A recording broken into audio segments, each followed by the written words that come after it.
Brooklyn, and I'm with the University Pulse, and I'm here with Greta and Katie. Would you like to introduce yourselves? I'm Katie. I'm Greta, and we are in the band Frankie Cosmos. Perfect. And we are here in Boise, Idaho at the Shrine. So this is your second time in Boise, Idaho, correct? The last time you were here was in 2016? For me, yeah. What about you, Katie? For me, I've been here a few times since then, yeah.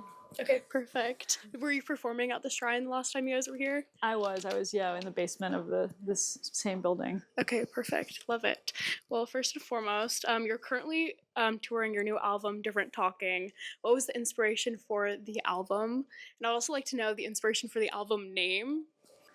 What do you think the inspiration for the album was? I always have a hard time answering this. Well, I didn't write the album since Greta wrote the album. So there are tons of thematic aspects of the songs that inspired the album, and then what inspired the album making is kind of the process that we chose. The process is like a big part of the album inspiration for me. That's why I passed it to you. So we just took all of our belongings and we recorded it ourselves alone in a house for 6 weeks. Oh, wow. Yeah, so it was my first time making a band album not in a studio, or like not in a legit studio. So it was fun and kind of naive process for me, at least, like a very novel process for me. So for like the 6-week period in which you're recording, was it kind of like a lockdown situation that you were just really in the house and cranking the album out? Well, we were in an area where there wasn't a lot to do. We were kind of in this field, so we would walk around the field. And, cool. Yeah, so for 6 weeks we were kind of just this insular unit, making dinner, going out to take a walk and stuff, but really just us. We definitely, I wouldn't say we were like grinding the whole time, but there was a lockdown element just because it was like really just seeing each other and just having community only within the band. I'm sure that was like a great bonding experience, and this probably, I'm assuming, has made this tour like really surreal. Yeah. It's like coming to life. Now you get to share it. It does feel like, we made this record before touring a lot as this 4-piece, and so it felt like a bonding experience akin to touring. Like normally in the past, I feel like I've toured more with my bandmates before making a record with them, and so this was sort of a new way to do it. I love it. Perfect. Similarly, you've been performing since like 2011, but really have been like on tour since 2013. How has performing and just touring as a whole changed like throughout the years, kind of like with venues, the crowd, and just like your overall experience? It's definitely different now. I think there's a lot of changes. It kind of ebbs and flows, like live music in general for me, like sometimes it feels like people really want it.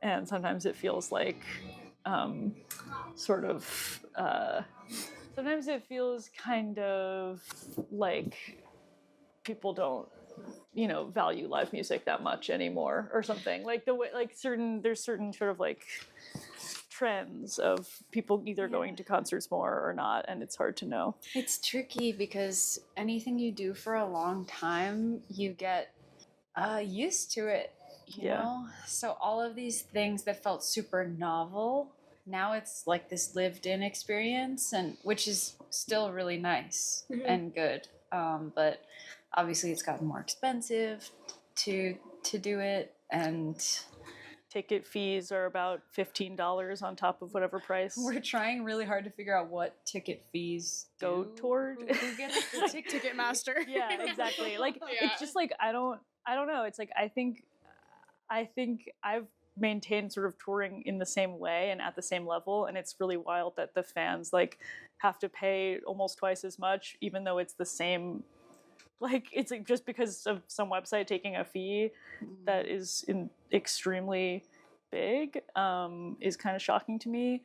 But yeah, just cultural changes. Like I think like the live music industry kind of like suffers sometimes from things like Spotify and TikTok and the culture around music and people expecting music to be free in a way that they didn't when I was even a teenager, like it was more like downloading music was like kind of frowned upon, even though we all did it. But you didn't like think you deserved everything at your fingertips at any given moment so much. So I don't know. Touring is awesome. Touring is also tiring and hard.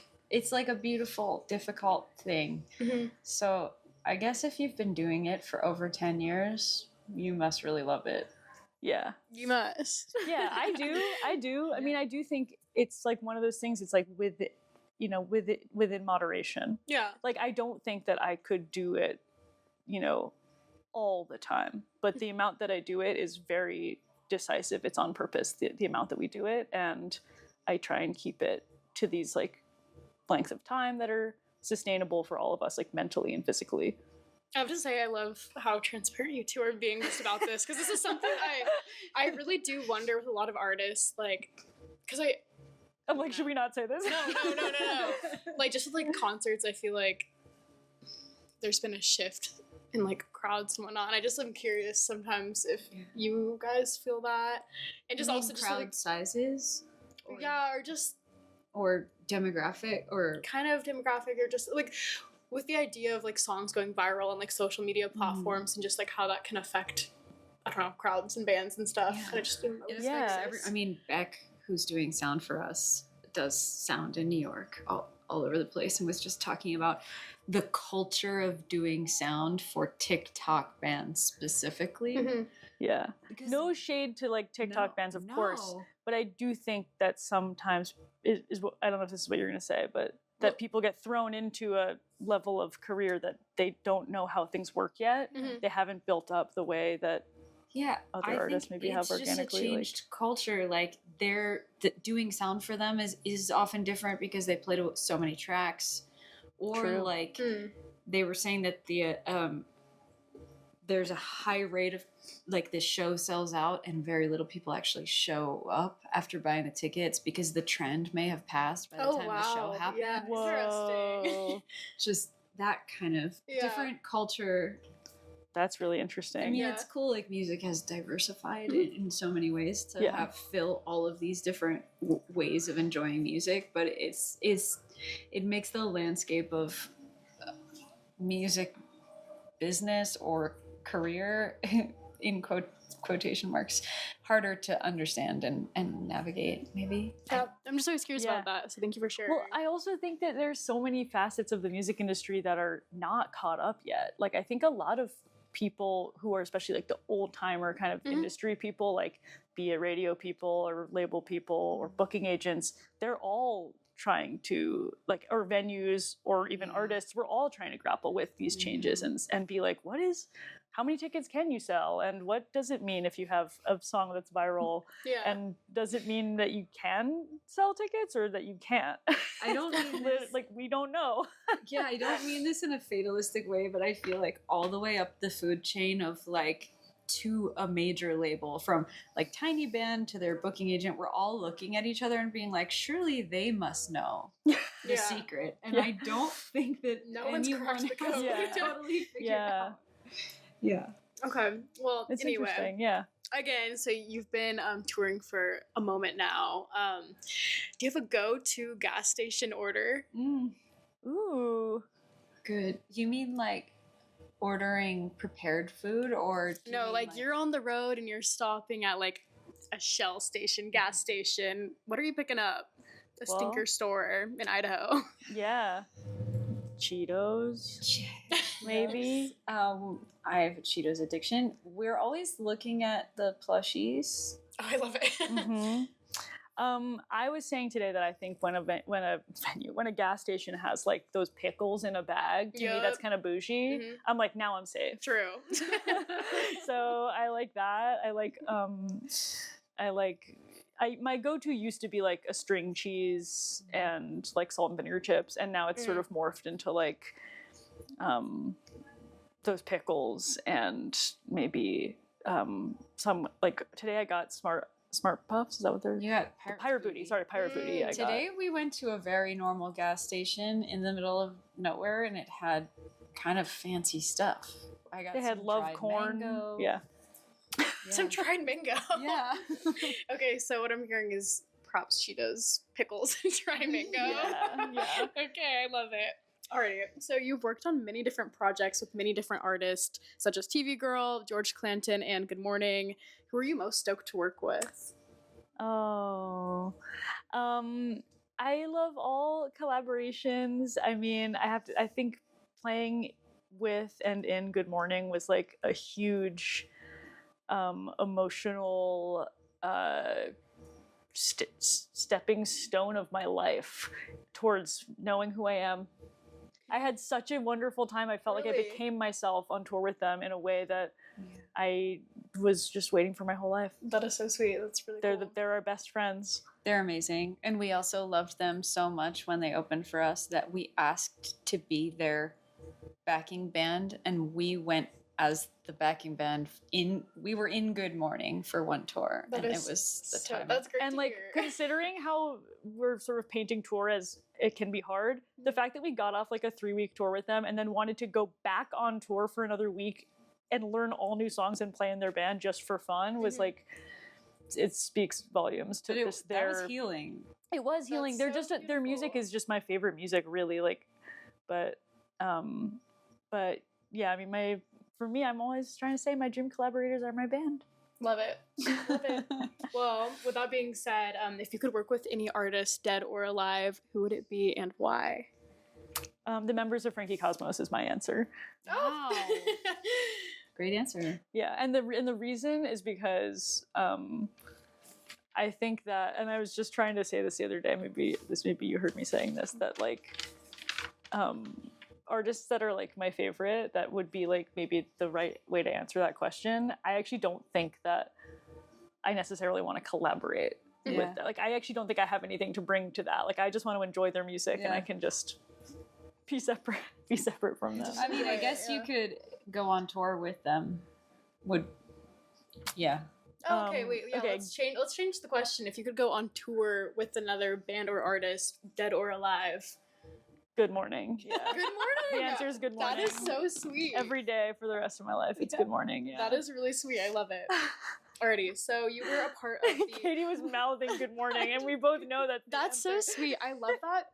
I'm a big fan of Good Morning as well, and that's so nice to know that good people. They're such good people. Yeah. So lovely. I miss them every day. People at the University Pulse will love to hear that as well. Yeah, that's nice. That's awesome. Well, okay. I wish everybody could spend a day with them. You should be able to win a day with them. I would enter every competition to spend a day with them.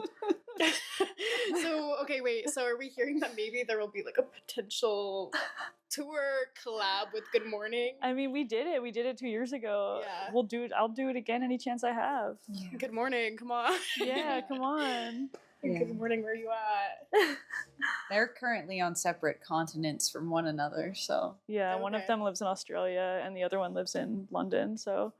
We need to get the band back together. I know. Exactly. Sweet. Alrighty, well, you were a part of the cover album Like Someone I Know, a celebration of Margot Gurrian, and you sang a cover of Take a Picture. I would love to know more about this project. There's a lot of big names on this album, and I'm just curious, like, your experience, how you got in contact with all that, and I would just love to know more. Yeah, I think it was through Sub Pop that they were doing it, and I think it was really just to, like, because she's so beloved, and they wanted to shine a light on her music, and I honestly think it's possible that we were asked, like, because there was somebody dropped off or something, because we were, honestly, by the time it got to Greta me, but by the time it got across my desk, there was 2 songs left to choose from. It was like, do you want to do one of these 2 songs? And so I feel like that I was probably one of the last people that they asked to do it. But it was like, we had just gotten off that tour with Good Morning, and I think I probably said to the guy at our label, like, we had such a great time, and so they were like, hey, do you guys want to do this cover together? And it worked out. But musicians love Margot Gurrian's music, so it probably wasn't hard to get people to participate. And I think it is like a fundraiser. It was like half the proceeds are going to something about abortion. I can't remember what, but maybe Planned Parenthood, or I feel like maybe I'm remembering now, like maybe we weren't like allowed to say exactly what because of something. Because it's all coming back to you now. because of redacted. I don't remember exactly what the language was about it, but they were like, don't say what it's for. Wait, I love that. Because there was maybe some fears of, I don't know. It's a touchy subject. Mm-hmm. It was something about women's health for sure. Yeah. But yeah, I'm always if I'm available, I'm pretty much always down to contribute to stuff like that. And it was just like the Good Morning made it as easy as possible for me. They basically did the entire musical part of it, and then they sent it to me, and they were like, "You want to sing? You want to sing?" And then Alex from Frankie Cosmos added guitar. He did? Yeah. And then did you mix it? And then I mixed it. Katie mixed it. Awesome. And then actually when I sent them back my vocal, they didn't realize that I had left a whole part of the song empty for them to sing. And they were like, cool, it's all done. And I was like, no, someone has to sing all of these other parts. Yeah. And then I like wrote harmonies for them and then they did them, which was fun. Oh, That's nice. Sweet. So super collaborative. But it was like totally remotely. Like we did it while they were in Australia. So it was it was just a nice like way to stay in touch after the tour. That's sweet. That's awesome. Okay, I love to ask people this question. Katie, I'll start with you. Okay, if you could either be a cowboy, a knight, a samurai, or a ninja. Or wait, no, or a pirate. My bad. Pirate, samurai, knight, ninja. Pirate? You keep cowboy. You keep putting ninja. Yeah, I know. I want to. Cowboy, samurai, pirate, knight. And can I ask some follow-up questions? Kind of okay? no, Okay. but like, sure, yeah. Well, a knight can go 2 squares forward and 1 to the right. You have a great point. I just really want to know, is it my job? Like, is that what I have to do every day for the rest of my life? Does that have to make money that way? Okay, I just really think like money can't be an aspect Okay. in this decision. Yeah. It's just also, I feel like it's like a more like this is like your soul choosing it. It's like a spiritual type. Like, what are you drawn to? Do we, if whatever we choose, do we automatically become good at that thing? Yeah, like we don't have to work hard to get good at the like thing. if you're like a samurai, like you can do backflips. Okay, awesome. Yeah. Oh. That sounds kind of cool. I guess a knight. Okay. I can't tell you why. I just thought it would be nice to be inside that metal. Yeah. Armor's sick. Yeah. Yeah. I'm sort of wanting to choose based on like locale. You know, like do I want to be like in the desert, which is kind of where I like to be. So cowboy might be my choice. I like birds, so I thought pirate, bird on shoulder. True, but then you're like on the ocean. But then I'm in the ocean all the time. That's a lot. Not for. But you do get a parrot, and that's kind of sick. That's true. I'll just have a parrot at home and be a knight. Yeah, I that like sounds great. So we got what? Knight and I'm gonna go for cowboy. I love it. I will say, knight that's the rarest answer. You're the fourth. I've asked this to a lot of people. You're the fourth person to say knight. It's really weird to me that you want to be in the metal, actually. I don't know why I wanted to be in the metal. It is so like you to choose something like that.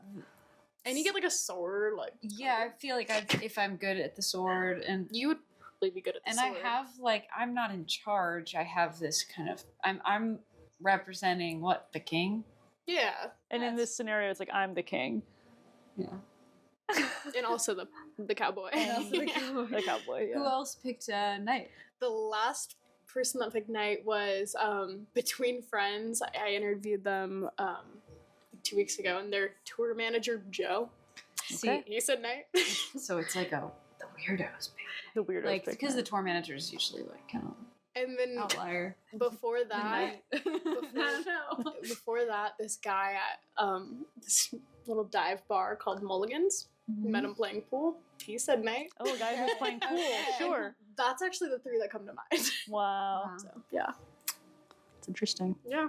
Is cowboy like the obvious answer because everyone wants to like be in the sun, like enjoying a horse? Cowboys with a big hat. Samurai. I feel like pirate is because I was when I originally pirate feels this so question. violent. Well, pirate also it seems chaotic. It sounds like a lot to me, but pirate has been the most popular answer, Wow. which was quite surprising to me because I just don't resonate with that lifestyle. I'm cowboy as well because I like that makes a lot of sense. You gotta have the animals and stuff. Yeah. And it's like I like the fringe. I'm going. I'm going for the outfit too. Yeah, and like I like to have a horse. Like pretty cool. Exactly. Knight has a horse. Knight has a horse too. It's true. But a different outfit. I'm from Maryland, and our state sport to this day is jousting. Oh wow. So I'm gonna suit up and get on the horse. Yeah, it's your destiny. Do you like my playlist? This is Katie's music playing. My song is playing. Oh, sweet. Okay, well, moving forward. I got really confused. I thought it was us for a second. I was like, why are we playing? Why are we singing? Your songs have a very soft and intimate feel. How did you find that sound? Was it like something that just came naturally, or was there any like outside inspiration? I would say that I blame the fact that I grew up in an apartment and all my first songs that I wrote were in secret in my room, hoping that my family and neighbors don't hear me. So I literally learned to sing like via whispering. So I think that is sort of like the natural progression is to like have the most intimate, quiet sort of way of expressing myself. Yeah, that makes a lot of sense. That's sweet. Like it's hard. You can't really have like a loud band practice like in an apartment the way that you could if you grew up in like a house with a basement or something, you know. That's why like Midwestern emo is a genre and like New York City whisper vocals is its own genre. Like the bedroom kind of pop, and it's because you're singing in your bedroom. Yeah. I love it. You could say that I invented bedroom pop. You could, and one could say. And one could say that. Well, my last question for you two is: do either of you have any like pre-show rituals to get yourself in that right headspace? I know that I have some things that I like to do. You do? Well, I always have to sing this a cappella song of mine all the way through without interruption. Before I get on stage, and if somebody asks me a question, I have to start over. Okay. But that's just like for my own, like it's like a way to connect my voice to my ears before I go on stage. That's kind of it. I don't do much. I try to change my clothes. Yeah.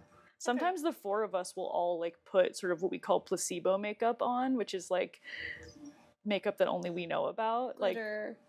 Glitter that is really, really subtle, and that's just like a way to get the whole band like in the mindset like we're going on stage now. Yeah, time to put on our glitter. Exactly. And nobody knows about it. That's sweet. So that's why it's placebo. I love it. That's really cute. You guys seem like a very like close knit group. That's sweet. Yeah, we are. It. Yeah. Well, I will let you guys get to, I don't know, put it on that glitter and whatnot. Totally. But tonight we're going to be watching the opening bands, and we had some dinner already, and we're just going to chill. Yes. Good sushi. We should go find them. Yeah, we should. What? Like, we're in this green room. They're in a different room. They're in a different green room. Yeah. We should find them. Yeah. I haven't, like, seen Emily yet today. Exactly. Normally we're all together. Yeah, we're on tour with a whole group of, there's 12 of us total, so lots of people to connect with every day. Yeah, good stuff. Yeah. Well, I'll let you get to it, but thank you both so much for interviewing with me before your show. Thank you for having us. Yes. Well, signing off. Thank you, Katie, and thank you, Greta. Thank you. Yes. Thank you. Sweet. There we go. These mics are cool.